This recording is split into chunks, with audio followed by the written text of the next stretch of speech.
when people decide they want to grow their own food. Really grow it. Not just a few sad tomatoes in a pot on the patio. They almost always do the same thing first. They go buy fruit trees. And look, that's not a terrible idea. Trees are great, eventually, but here's the thing nobody warns you about. That apple tree you just planted, you're not eating anything meaningful off it for 5, maybe 6 years. Pear trees are even slower, and if you've got ambitions about walnuts, you might want to make sure your grandchildren know about the plan, because you are playing a very long game. What happens in those early years? Most people lose the plot entirely. They go out in spring, stare at sticks coming out of the ground, watch nothing happen, and start quietly wondering if they made a mistake. The enthusiasm that sent them to the nursery fades. The commitment evaporates, and eventually, the tree just becomes a feature of the garden that nobody thinks about much. Here's what the gardening world has collectively failed to tell people. There's a whole category of food plants sitting right between your annual vegetables and your long-haul fruit trees, fruit bushes, not the sad little blueberry in a pot that produces 14 berries a year. Proper, serious, productive fruit bushes that settle into your garden in year 1, start giving you food in year 2, hit their stride by year 4 or 5, and then just keep going. For 20 years, 30 years, sometimes 50 years from the exact same roots you put in the ground. No replanting, no buying seeds every spring, no waiting half a decade while your investment sits there doing nothing. These things pay you back fast, and then they keep paying you back longer than most car loans, mortgages, and gym memberships. The 9 bushes we're going through today are not random picks. They're chosen because they deliver the best combination of actual yield, nutritional value, cold hardiness, and long-term reliability of anything a temperate gardener can put in the ground. Each one earns its spot for a specific reason, and together they function as a food system rather than just a collection of plants. Let's get into it. Bush 1. Nanking Cherry. If you want to plant something this season and actually eat fruit from it next summer, stop looking at everything else and start here. The Nanking cherry is not what most people picture when they hear the word cherry. This isn't a tree, it's a bush cherry from Central Asia. Compact, tough, cold-hardy, and almost aggressively productive right from the start. Most fruit plants spend their first year just figuring out where they are. The Nanking cherry will often give you actual fruit in its very first season in the ground. Not a massive harvest, but real fruit. From a plant you put in the ground that spring. In early spring, before the leaves have even properly opened, this bush covers itself in white blossoms. It looks like something from a Japanese painting. What follows those flowers is a dense crop of tart, sweet cherries that taste genuinely nothing like what you'd buy at a supermarket. The reason? Commercial growers have no interest in this plant whatsoever. The fruit is too delicate, too perishable, impossible to ship. For a supermarket, that's a deal breaker. For you, it means you're eating fruit that the industrial food system has zero capacity to produce. A fully established Nanking cherry puts out 10 to 20 pounds of cherries every year. They ripen in a tight 2-week window, which is actually a feature rather than a bug. You harvest once, you process once, you move on. These cherries make exceptional juice, jam, wine, and dried fruit. The bush stays under 6 feet, meaning you can harvest everything from the ground without any equipment. Here's something that almost nobody mentions. Nanking cherries grow true from seed. You can plant the pits from your own harvest and have new bushes in a couple of years at zero cost. No grafting required. No specialist nursery. Just plant the pits and wait. Once established, this bush handles drought, tolerates the brutal conditions of continental climates where other stone fruits simply give up, and requires no spraying, no significant pruning, and essentially no attention. Plant it this year. You'll be picking fruit next summer. That's the deal, and it actually holds up. Bush 2 Honeyberry. Cold climate gardeners, pay close attention here because this one changes everything. The honeyberry is a cultivated form of a wild honeysuckle that evolved in the boreal forests of Russia and Japan. It didn't evolve there by accident. It evolved to survive conditions that would destroy almost anything else you're likely to be growing. The flowers of a honeyberry can withstand temperatures as low as -7 degrees Celsius without losing the crop. Let that sit for a second. A late spring frost that wipes out your entire stone fruit harvest, that kills the blossoms on your apple trees, that sends your neighbors into mourning. A honeyberry in full flower doesn't even notice. In climates where a bad spring frost is a real annual risk, that cold tolerance isn't a nice to have. It's the difference between having a harvest and having nothing. The berries themselves are elongated and blue, and the flavor is genuinely difficult to describe to someone who hasn't had one. Somewhere between a blueberry and a raspberry, but with an edge that's all its own. But here's the thing that makes honeyberries indispensable beyond the flavor. They ripen first. Weeks before strawberries are ready, weeks before anything else is happening in the summer garden, honeyberries are giving you fresh fruit. In a northern climate, they are the first thing you eat fresh off the plant every single year. Modern cultivars will give you 7 to 10 pounds per bush by year 2. By year 5, an established plant is hitting 10 to 15 pounds. And if you want evidence of long-term reliability, there are documented honeyberry bushes in Siberia that are over 50 years old and still producing heavily. The bush you plant this spring could still be feeding whoever's living in your house in 2075. That's a genuinely extraordinary return on a single planting decision.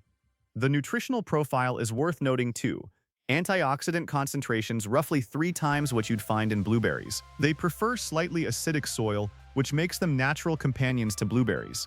Plant them together and you get 2 separate harvests from the same soil profile weeks apart. One practical note: you need at least 2 different varieties for proper pollination. Buy 2, plant them close, let them do their thing. Bush 3, Gummy Berry. Most plants on this list take from your soil. The gummy gives back to it. The gummy berry is a nitrogen-fixing plant. This means it pulls nitrogen directly out of the atmosphere and deposits it into the soil through its root system. It is literally fertilizing the ground it's growing in, and fertilizing everything nearby in the process. Plant a gummy next to anything that's a heavy feeder, tomatoes, squash, whatever you've got. And those plants will thrive without you putting a single bag of fertilizer on the soil. The gummy is doing that work for you, for free, continuously. That's the soil benefit. It's substantial, but then there's the fruit itself. The berries are bright red with distinctive silver speckles, and they ripen in early summer, right in that gap in the harvest calendar when the spring crops are finished, and the main summer harvest hasn't arrived yet. The flavor is complex and unusual, somewhere between tart rhubarb and sweet cherry. The seeds are edible and high in protein, which means you eat the whole berry without spitting anything out. A mature gummy bush produces 8 to 15 pounds of fruit per year, while simultaneously improving the fertility of your soil. Lycopene concentration in gummy berries runs up to 18 times higher than tomatoes by weight. It handles partial shade without complaining, which makes it genuinely useful in corners and spots where other fruit bushes would sulk and underperform. Most food plants have one job. The gummy has 2: feed you and feed your garden. Very few plants anywhere on this list can say the same. Bush 4, Aronia, chokeberry. If you ran every edible fruit ever measured through a laboratory and ranked them by antioxidant concentration, Aronia would be sitting at the top of the list. Not near the top, at the top. The anthocyanin levels in Aronia, the compounds responsible for the documented cardiovascular and anti-inflammatory benefits that blueberries are famous for, are present in Aronia at concentrations that blueberries can't get close to. So why has almost nobody heard of it? Because the fresh berry, eaten raw, is powerfully astringent. It will make your mouth pucker. Commercial growers looked at that characteristic and walked away, which means Aronia has essentially no commercial agricultural footprint, which means the fruit you can grow at home is something most people never encounter. Here's what those commercial growers missed. Cook it, dry it, juice it, or turn it into jam, and the astringency disappears completely. What you get is a deep, dark fruit with extraordinary nutritional density and a shelf life that makes most berries look fragile by comparison. Aronia starts producing in year 2. A mature bush yields 15 to 25 pounds of berries annually. It handles cold down to USDA Zone 3. It tolerates wet soil that would cause root rot in almost anything else on this list. Maintenance requirements are minimal. And here's a practical advantage that rarely gets discussed. Because commercial agriculture essentially ignored Aronia, the insects and fungi that have evolved to target commercially grown fruit have essentially no established interest in it. You're not fighting the accumulated pest pressure of decades of monoculture farming. You grow Aronia largely in peace. The nutritional case is overwhelming. The growing conditions are forgiving. The only real barrier is convincing people to try something unfamiliar. And that's a barrier you overcome by making jam from it and watching people ask what it is. If you've made it this far and you're getting value from this, do me a favor. Hit the like button, drop a comment telling me which of these bushes you're planning to plant first, and subscribe if you haven't already. There's a lot more content like this coming, and the algorithm does genuinely push this stuff to more people when you engage. Now let's keep going. Bush 5, Rosa rugosa. This is the bush that earns its place in your garden in multiple ways simultaneously, and one of those ways involves keeping deer out of your vegetable beds, which if you've ever had deer in your vegetable beds, you understand is not a minor benefit. Rosa rugosa is a rugosa rose. Most people think of it as an ornamental plant, and it is genuinely beautiful, dense, fragrant flowers through summer. But it's a food plant first, and an extraordinarily productive one. After the flowers finish in late summer, this rose produces hips, not the small, barely there hips you'd find on a typical garden rose. Large hips, some the size of cherry tomatoes, that are one of the most concentrated sources of vitamin C found anywhere in the plant kingdom. A small handful of rose hips contains more vitamin C than an entire bag of oranges. When fresh citrus isn't available, when supply chains are disrupted, when winter is dragging on and your stored food is getting monotonous, that vitamin C content stops being interesting and starts being important. Deficiency isn't abstract. It's scurvy, which is a historical reality that people in cold climates dealt with for centuries before the industrial food system made citrus available year-round. The hips hang on the bush well into winter and actually get better after the first hard frost, when cold converts their starches into sugars and makes them sweeter and more palatable. Tea, syrup, jam. The processing options are simple, and the equipment required is minimal. A single mature bush produces 2 to 4 pounds of hips per year. And then there's the security function. The thorns on a mature Rosa rugosa are dense and serious. This bush forms an impenetrable barrier against deer, dogs, foxes, and anything else that shouldn't be moving through your growing space. It's a living perimeter fence that improves every year, never rots, never needs replacing, and simultaneously produces food. It thrives in poor soil, shrugs off salt spray, ignores most pests, and asks almost nothing in return. Bush 6, Serviceberry, Juneberry/Saskatoon. Most people in North America have either never heard of the serviceberry or vaguely remember it as something their grandparents mentioned. That collective forgetting represents one of the more significant losses in North American food culture. Because this plant has a history that earns it serious respect, serviceberries were a primary ingredient in pemmican, the most calorie-dense, shelf-stable, nutritionally complete preserved food ever developed by the indigenous peoples of North America. We're talking about food that lasted years without refrigeration, without any preservation technology beyond drying and pressing, and sustained entire populations through the harshest winters the continent could produce. The serviceberry wasn't chosen for pemmican because it was convenient, it was chosen because of what it does when dried. The sugars concentrate dramatically.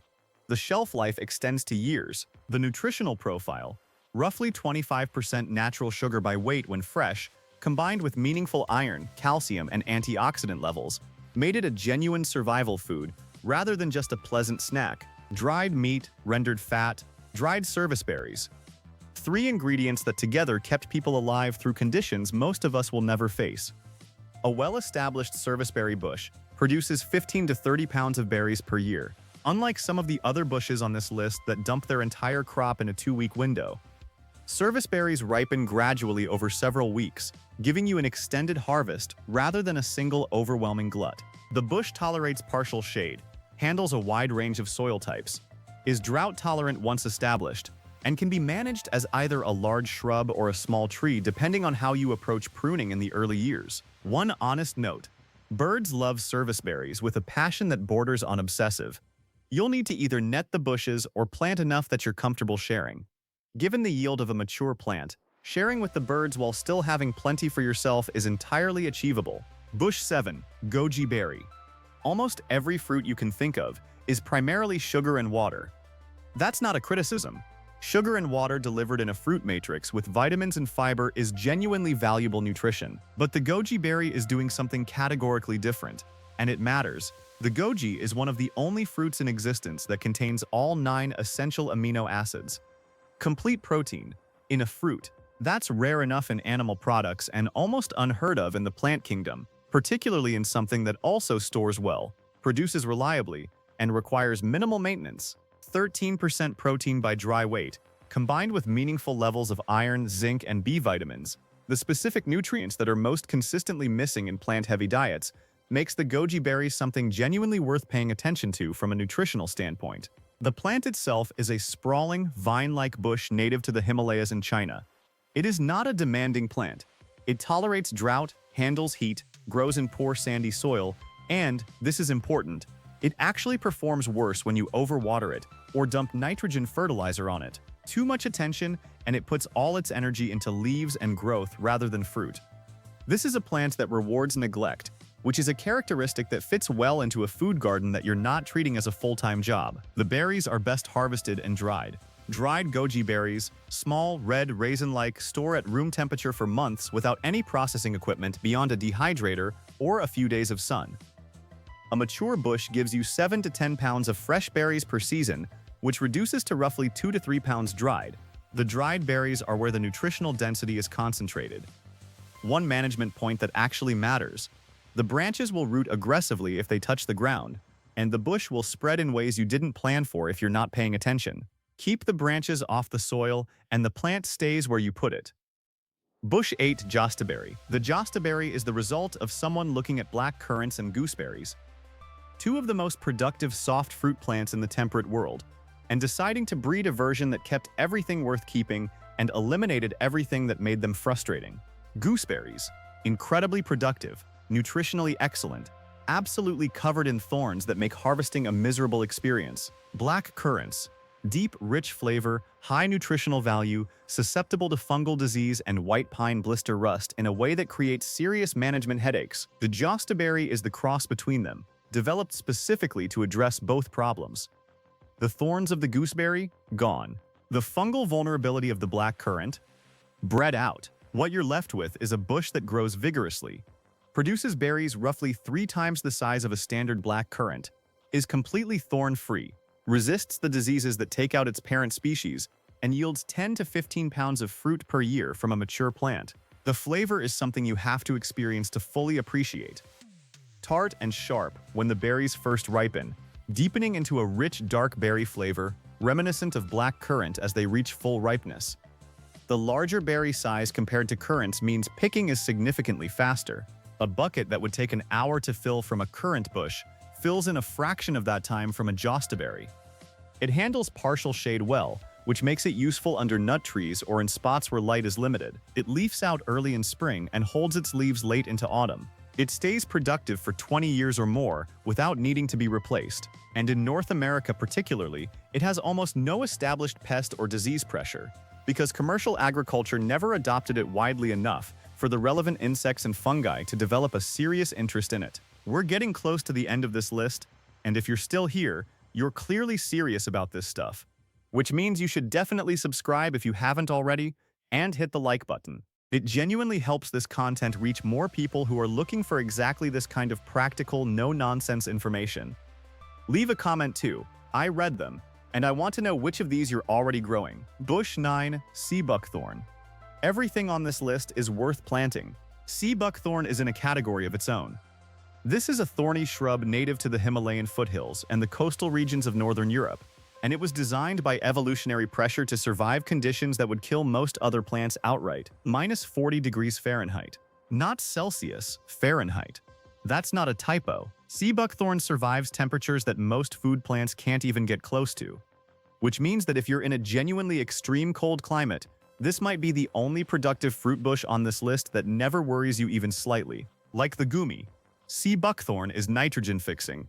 It pulls nitrogen from the atmosphere and deposits it into the surrounding soil, improving ground fertility while it produces. It tolerates salt, it handles drought, it grows in poor sandy soil that other plants refuse. It takes coastal wind exposure without protest. The thorns are dense enough and serious enough that it functions as a physical security barrier comparable to the Rosa rugosa. The harvesting method is unusual and worth knowing in advance. The berries cluster so tightly along the branches that picking individual fruits is not practical. You harvest sea buckthorn by cutting whole branches and stripping the berries from the cut branch. It sounds crude, but it works efficiently, and the plant regenerates readily.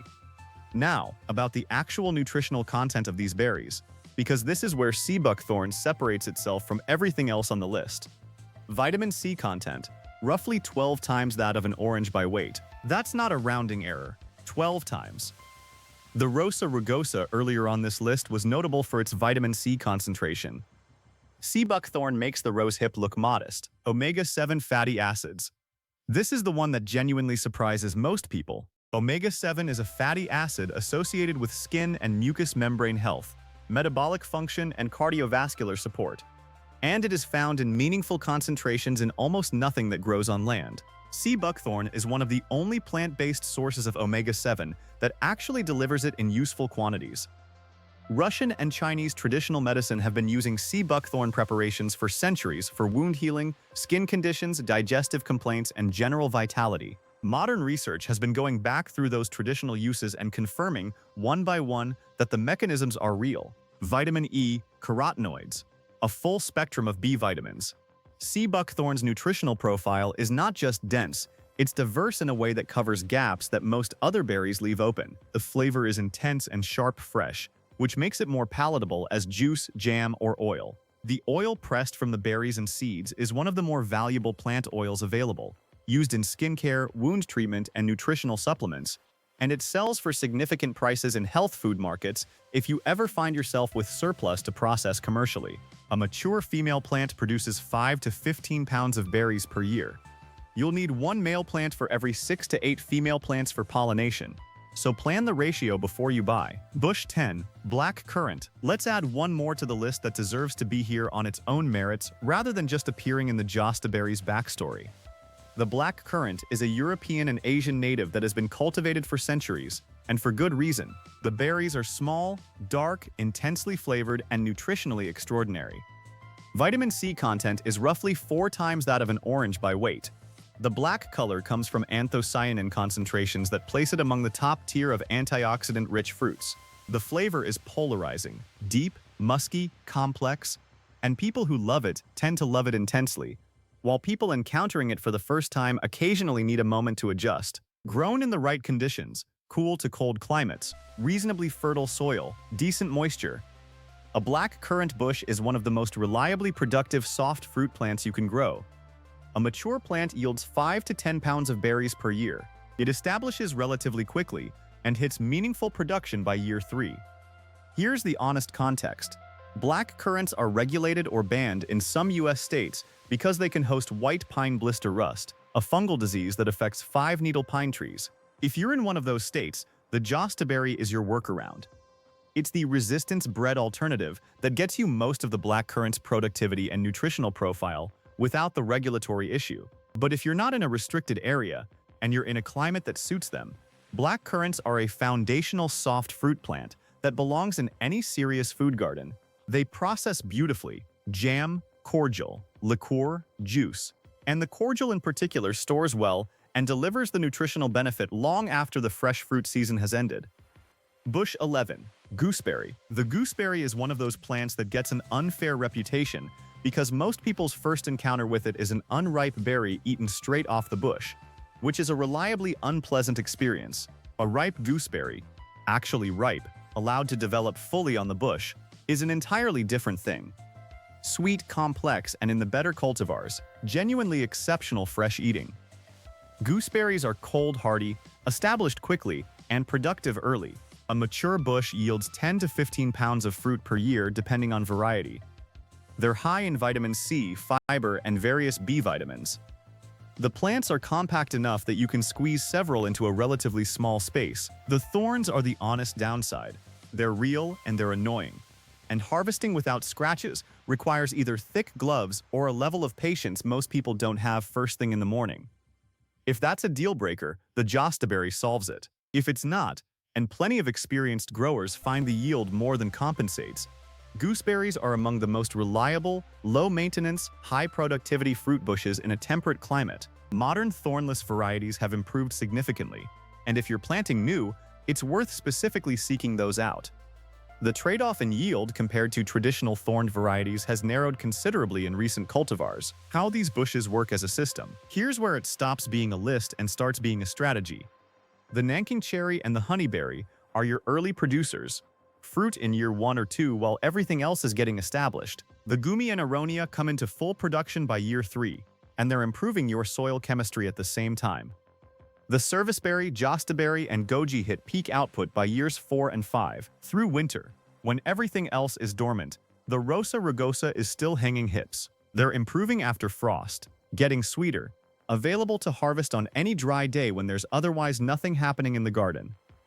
Sea buckthorn builds through the middle years into something that will be at peak production and still going strong in 3 decades. The nitrogen fixers, gumi and sea buckthorn, are improving the soil around them continuously, which lifts the productivity of everything nearby without a single bag of fertilizer. 9 different harvest windows, 9 different nutritional profiles, different soil tolerances, different light requirements, different peak seasons, fresh fruit from late spring right through winter, complete protein from the goji, omega fatty acids from sea buckthorn, the highest recorded antioxidant concentrations of any measured fruit from the aronia, vitamin C reserves that would protect your household through months of disrupted supply. Last call. If you got value from this video, please hit the like button right now. It takes 2 seconds and it makes a genuine difference in how widely this content gets distributed. Subscribe if you're not already subscribed, because there's a full series on building serious food independence coming up. Fruit trees, root vegetables, perennial vegetables, preserving and processing, and you don't want to be finding this stuff months after it goes up. And leave a comment. Tell me which of these you're already growing, which ones you're planning to add this season, or ask me anything about any of these plants. I'll be in the comments. The honest bottom line. Fruit trees are worth planting. Nobody is saying they're not. They're long-term assets that pay significant dividends, eventually. This channel has covered exactly which ones are worth prioritizing and why, and that content stands on its own merits. But trees ask you to wait, and waiting, years of going out into the garden, seeing bare branches, seeing nothing happening, seeing no return on your investment of time and money and hope, is the thing that breaks most people's commitment to food growing. The vision they had when they started doesn't survive 5 years of patience for most people. These bushes don't ask you to wait like that. Plant them this year. Harvest from some of them next summer. Watch them build and expand and deepen over the following years. By the time your fruit trees reach full production, these bushes will have been feeding your family for a decade. They'll have improved your soil, reduced your fertilizer needs, provided habitat and food for beneficial insects, and delivered a range of nutritional value that no supermarket shop, regardless of budget, can fully replicate with fresh, live food picked at peak ripeness. And they'll keep doing it. For 20 years, for 30 years, for 50 years in some cases, from the same roots you put in the ground this season. That's not a long-term bet with uncertain odds. That's a decision that pays you back before the year is out and keeps paying you back for the rest of the time you're growing food. Plant them this year.